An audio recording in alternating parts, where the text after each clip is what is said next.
네, 안녕하십니까. 리차드 양양수입니다. 오늘은 9월 18일 금요일, 지금 현재 시각 오후 5시 정각입니다.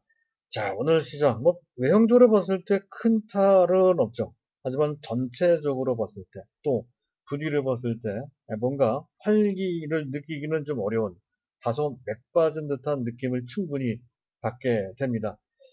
자, 일단 미국의 나스닥이 그래요. 생각보다 조종세가 조금 지루하게 나타나고 있습니다. 간밤에 미국 시장을 보면 특별히 악재가 없는데도 불구하고 나스닥 지수가 1%나 하락을 했습니다.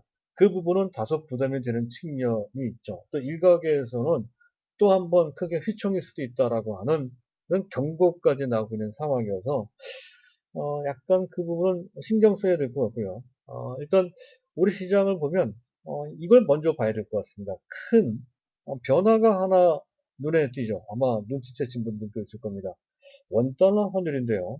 원달러 환율이 14원이나 퍼센티지로 봤을 때 1.2%나 갑자기 급락을 했어요.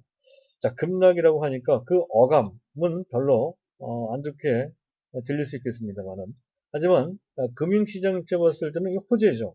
원달러 환율이 급락했다는 얘기는 달러 대비 원화 가치가 갑자기 올라갔다는 것이죠.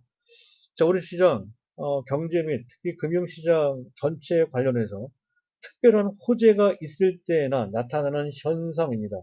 우리 증시는 뜨뜻미진하게 반응을 했습니다만은 그러나 금융시장 전체로 봤을 때는 아주 큰 호재인데요. 약간 특수한 그런 케이스로 올라간 측면도 좀 있습니다. 이 부분도 잠깐 점검을 해봐야 된다는 거죠. 어떤 잠재 가능성도 좀 있기 때문에 더욱더 주의 깊게 이제 봐야 될 것 같습니다. 자, 그리고 계속되는 뜨거운 주제입니다. LG화학 얘기인데요. 자, 어제 분사라고 하는 악재를 맞이해서 급락했을 때 그것이 단기적인 심리적 악재라고 이제 말씀드렸습니다. 그렇다 치더라도 그 악재의 크기가 결코 작지 않아서 추가적인 주가 하락이 약간은 걱정이 된다 하는 그런 식으로 말씀을 드린 바 있었는데요. 다행스럽게 추가적인 하락은 나오지 않았죠. 어느 정도 만족스러울 정도까지는 아니지만 반등이 나와서 그나마 다행이다 하는 건데요.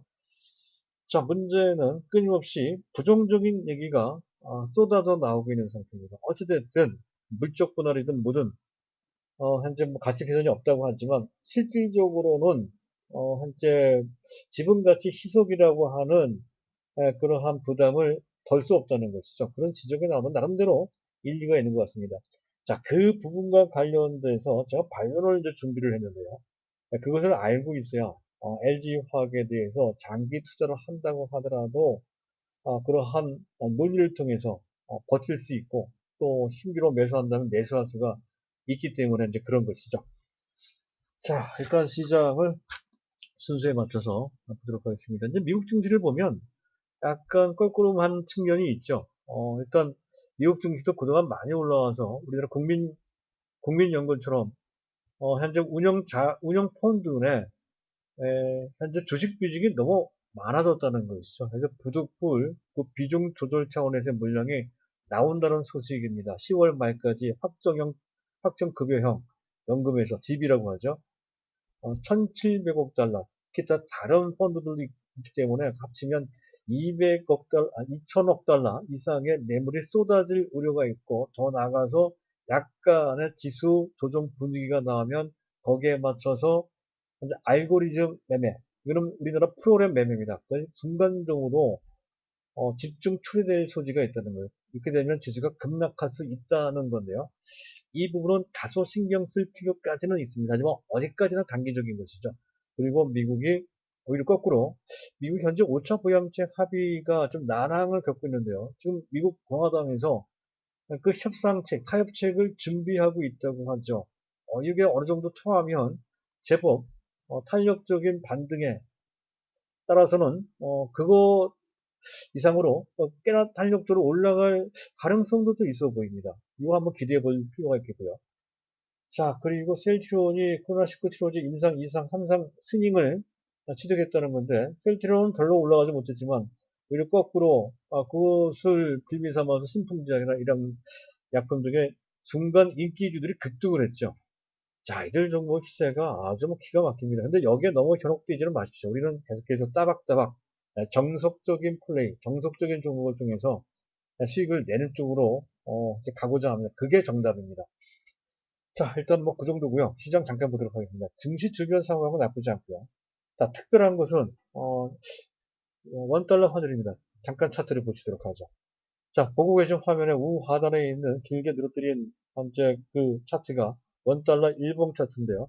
한눈에도 제가 오른쪽에 그려놓은 동그라미 밑으로 장대 음봉이 떨어진 것을 볼 수가 있죠. 그 현재 몸통 길이가 상당히 길어요. 여태까지 평상적인 상황에서 이런 쪽으로 급락한 적은 거의 없었습니다. 갑작스럽게 이렇게 급락을 해요. 원화 가치가 갑자기 급등을 했다는 거죠. 평상적인 상황에서 이렇게 원화 가치가 급등하는 그런 케이스, 이런 케이스입니다. 자, 미국 증시가 워낙에 좋아서 외국인들이 한국 증시를 갑작스럽게 매수할 때, 큰 호재가 나왔을 때죠.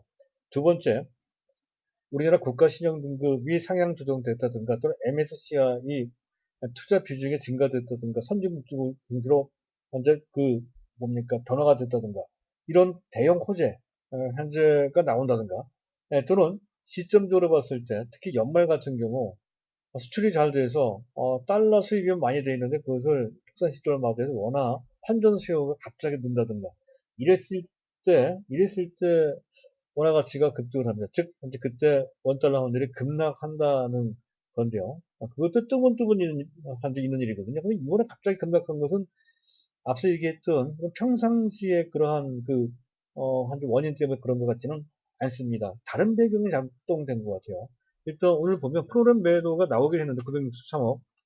하지만 현재 최근 16거래일 동안 연속해서 매도했던 일평균 매도 규모 3,800억 원이나 됩니다. 어마어마한 매물이 16거래일 동안 거의 6조 원 넘게 매물이 나왔다는 건데 거기에 비해서 일평균 4분의 1 정도 수준으로 격감을 했다는 것도 그렇고요. 또 외국인들이 거래소뿐만 아니라 코스닥까지 합쳐서 상당히 많이 매수를 했습니다. 거래소는 다소 좀 미흡한 측면이 있습니다만은 그래도 적지 않은 1,400억 정도 순매수를 했다 하는 거. 코스닥은 1,300억이나 순매수를 했어요. 뭔가 현재 삼성전자는 매도를 하긴 했죠. 삼성전자는 매도하면서 다른 종목은 매수했다는 얘기가. 참 매도는 좀 아쉽긴 하지만 어제 말씀드린 대로 반도체 디램가가 4분기마다 18% 급락할 소지가 있다는 것 때문에 다소 단기적으로 그런 반응을 한 것 같습니다. 시간 지나면 다 해소될 문제인데 외국인 중 일부는 그런 식으로 단기 민감하게 반응하는 그런 부류들도 좀 있는 모양입니다. 바로 그런 것 때문에 그런 것이고요. 전체적으로 봤을 때는 이제 뭔가 환율 급락, 즉 원화가치 급등과 관련돼서 뭔가 긍정적인 그런 베이스가 형성되는 것이다. 이렇게 추론이 돼요. 아직까지는 조금 더 지켜봐야 되겠습니다. 어쨌든 그렇습니다. 자, 그리고 여기까지만 말씀드리고요. 그리고 이제 LG 화학 얘기를 바로 넘어가는 게 좋을 것 같네요. 자, LG 화학 다시 봐야 된다는 거죠. 인적 분할과 물적 분할. 인적 분할은 법적으로 각각 금융포함 회사로 가는 거고요. 그리고 기존 주주는 지분대로 자기 갖고 있는 지분대로 신설 부분의 지분을 그대로 배정받으니까 소액 주주들 입장에서 봤을 때도 결코 불만이 없죠. 대부분 이런 식으로 이제 인적 분할을 하는데요. 이번에 LG화학의 분할은 전적으로 물적 분할입니다. 존속회사, 즉 LG화학이 신설되는 자회사, 에너지 솔루션으로 같이 그렇게 부르고 있죠. 에너지 솔루션 지분 100%로 소유하는데 그에 따라서 주주권, 지배권, 경영권, 또 자산 가치 모두 다를 완전 소유하고 지배하는 체제가 된다 하는 것. 그래서 걱정하지 말라. 가치 변동은 전혀 없고 오히려 더 큰 발전을 위한 긍정적인 호재 이런 관점이었던 건데요. 근데 문제점을 제시하는 그 시각이 있죠. 이겁니다. 일단 IPO 뿐만 아니라 유상증자 또는 간혹 전략적 측면에서 해외 업체랑 M&A 할 때 신주를 배정하는 경우도 있습니다. 그렇게 되는 경우에는 당연히 그 신주가 발행됨에 따라 가치가 희석될 수가 있고 100% 갖게 되지 못하죠. LG화학이 현재 신생회사 에너지 솔루션의 지분 100%를 확보를 해야 그나마 안심이 되는데 그것도 그나마 유지하지 못한 채 70% 정도 현재 그 동사 얘기는 70% 정도까지는 유지한다고 합니다. 어쨌든 가치가 희석될 수밖에 없다는 것이고요. 그리고 IPO 상장된 이후에는 아무래도 투자의 초점이 LG화학, 석유화학 업체보다는 신설회사 쪽으로 맞춰지기 때문에 자금이 이동되고 투자 포트폴리오가 그쪽으로 배정된다는 거죠. 아무래도 현재 LG화학이 찬밥이 될 소지가 있다. 이런 얘기예요. 그것도 일리가 있습니다. 그리고 모 회사의 지분 가치가 현재 그 뭡니까 보유 가치만큼 그 지분 가치만큼 보유 지분 가치만큼 평가받지 못한다. 예를 들어서 삼성물산 봐라 이거죠. 삼성물산의 삼성바이오 등의 지분 가치가 40조, 본업 가치 따지면 거의 50조나 되는데 현재 시가총액은 23조밖에 안 되니 평가 절하되는 것이 아니냐. LG화학도 다르지 않을 것이다라고 하는 그런 지적입니다. 자, 이 부분과 관련된 반론인데요. 일단 신주에 의해서 가치가 희석되는 것은 절차상 필연적입니다. 그래서 그 부분은 다소 일리가 있다는 건데요. 하지만 현재 독립회사로 분사되기 때문에 분사되게 됨에 따라서 얻을 수 있는 지분 상승 가치가 있잖아요. 가령 CATL의 시총은 78조가 됩니다. LG화학의 배터리에 비해서 기술력이나 또 캐파 측면에서나 또는 고객사의 신뢰관계 측면에서나 또 발전성 측면에서 현재 훨씬 더 뒤집니다. CATL이 말이죠. 네, 그럼에도 불구하고 LG화학의 시가총액은 불과 46조 정도밖에 안 됩니다. 즉 LG화학에 좀 가려져 있는 LG 배터리가 분사가 되면 적어도 당장은 CATL 정도까지는 아니더라도 현재 CATL의 거의 부분 그 가치에 인접한 가령 한 60조 50조 내지 60조 정도의 평가는 받을 수 있다는 것. 물론 지금 당장은 아니고 IPO를 IPO를 한 후가 되겠죠. IPO를 한 후에 그런 평가를 받긴 하겠지만 어쨌든 50조 내지 60조 원 정도 평가를 받을 수가 있다는 얘기가 되죠. 그렇다고 한다면 본업 가출이 있으니까 LG화학에 그러면 지금 45조보다 훨씬 더 좋은 평가를 받을 수 있는 기회가 주어진다는 것에서 앞서 얘기했던 가치 희석과 관련된 디메리트 단점은 충분히 메꿔지죠. 상쇄되고도 남습니다. 그리고 신설법인의 투자 초점이나 또는 그것에 따라서 투자 자금이 배분된다는 것과 관련돼서는 이거는 삼성물산 이런 것과 좀 달라요. 이거 완전히 LG화학과 그 분사, 그 자회사인 LG 에너지 솔루션은 거의 한 몸이나 마찬가지라는 거죠. 삼성 디스플레이와 뭡니까? 그 삼성전자랑 한 몸이나 마찬가지처럼 이것도 마찬가지가 됩니다. 그래서 현재 그와 관련된 투자 분산에 대한 부정적인 효과는 크지 않다 하는 것을 알 수가 있고요. 그리고 마지막으로 삼성물산과 직접적으로 비교하는 것은 결코 적절치 않습니다. 삼성물산은 지주회사이지만 그 자회사와 사업적으로 별로 연결이 안 되죠. 삼성물산과 삼성바이오로스는 사업적으로 연결이 안 되는 것처럼 말이죠. 서로 독립적인 관계이고 또 현재 경영 지배권을 갖고 있는 것도 또한 아니죠. 철저히 다른 회사입니다. 다만 최대 주주로서 로열티 같은 걸 이제 받는 그런 구조밖에 되지 않는다는 것이죠. 그래서 그런 측면에서 봤을 때 삼성물산이 디스카운트 되는 측면이 분명히 있습니다. 지분가치에 현재 비해서 말이죠. 또 한 가지는 삼성물산은 어디까지는 사실상 삼성그룹의 지주회사 역할을 합니다. 그에 따라서 경영권 불확실성이라고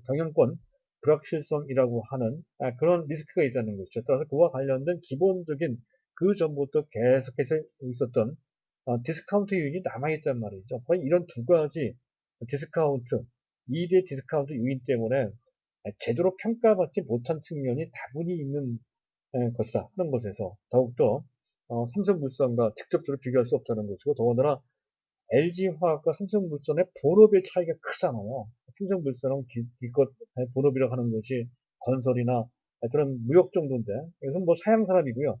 LG화학은 전통 산업이긴 하지만 상당히 수익 기반이 좋습니다. 발전성도 있다는 것이죠. 전자재료 사업부도 있고요. 또 아니죠. LG생명과학도 있단 말이죠. LG생명과학 아직 크기는 작지만 잠재 능력이 상당히 있는 파트거든요.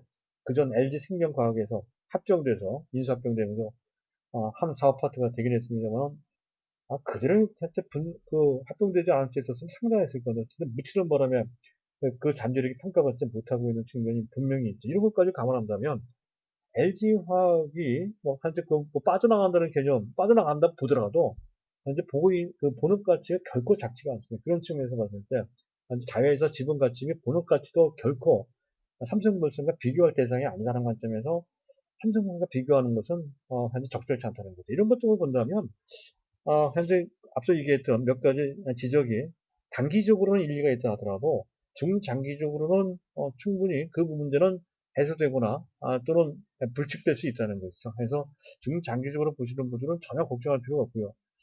현재 새로 매수하고자 하시는 분들은 지금 이때 이런 악재가 나왔을 때가 매수할 기회다 이렇게 판단이 됩니다. 이 부분 참고하시기 바랍니다. 오늘은 여기까지만 말씀드리겠습니다. 감사합니다.